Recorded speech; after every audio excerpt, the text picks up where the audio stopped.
ऐसा हुआ कि महाराष्ट्र का आदमी मजदूरी करने के लिए कर्नाटक जाए, या गुजरात का आदमी मजदूरी करने के लिए मध्य प्रदेश जाए, या यूपी का आदमी मजदूरी करने बिहार आए। ऐसा तो नहीं है। इसका मतलब ही तो नहीं है कि यूपी में गरीब नहीं है, या यूपी में भ्रष्टाचार नहीं है। यूपी में भी भ्रष्टाचार है, गुजरात में, महाराष्ट्र में भी भ्रष्टाचार है, वहां पर भी यही देश का संविधान है। लेकिन इतना व्यवस्था सब राज्य में है कि नौकरी मिले चाहे न मिले, 10-12 हजार के मजदूरी खाती उसको अपना राज्य छोड़कर नहीं जाना पड़ता है। तो जब ये व्यवस्था महाराष्ट्र में है, उत्तर प्रदेश में है, गुजरात में है, कर्नाटक में है, तो बिहार में भी व्यवस्था बनाई जा सकती है। वो कोनो अमेरिका तो है नहीं। अगर उत्तर प्रदेश में ये व्यवस्था है, बंगाल में व्यवस्था है, उड़ीसा में व्यवस्था है, कर्नाटक में व्यवस्था है, तो बिहार में भी होना चाहिए। अपने आप लोगों को बुझाएगा। अगर आप उसको जाइएगा अर्थशास्त्र समझाने की कैसे बनेगा, तो उसको ना समझ में आएगा ना मानेगा।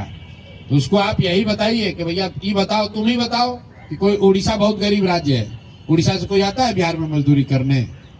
झारखंड में गरीबी है, झारखंड से कोई आ रहा है बिहार में मजदूरी करने? बिहार के लड़के दूसरे जगह जा रहे हैं। तो पूरे देश में हर राज्य में ये व्यवस्था है।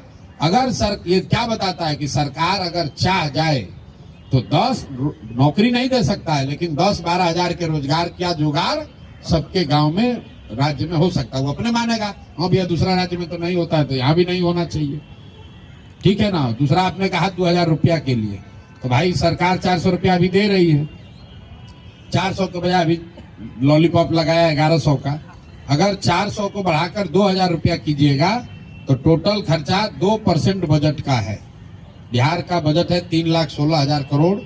उसका 2%, 100 में 2 रुपया अगर सरकार खर्च करे तो 60 साल से ऊपर के हर महिला पुरुष को 2000 रुपया मिलने लगेगा। आप उसी से पूछिए, आप बताओ कि 100 रुपया के खजाने में 60 साल से ज्यादा उम्र के बूढ़ा बुजुर्ग को 2 रुपया हिस्सा मिलना चाहिए कि नहीं मिलना चाहिए? तो 2 रुपया दिया जा रहा है।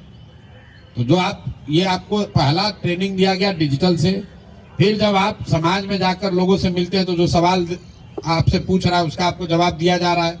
4 बार आप जवाब दे दोगे, अब आपको बिहार बदलाव केंद्र चलाने का अवसर मिल जाएगा। बिहार बदलाव केंद्र चलाने का मतलब है वो केंद्र का जो कैनोपी है वो मिल जाएगा, गाना बजाना वाला वो ऐसा माइक मिल जाएगा जिसमें हम भाषण दे रहे हैं, तो वैसे आप भी खड़ा होकर भाषण दे सकते हैं। और साथ में आप वहां पर वो कार्ड बना सकते हैं, परिवार लाभ कार्ड बना सकते हैं, जो इस बात का गारंटी है कि जब जन स्वराज का व्यवस्था बनेगा तो नवंबर के बाद हर परिवार को 20,000 रुपया तक का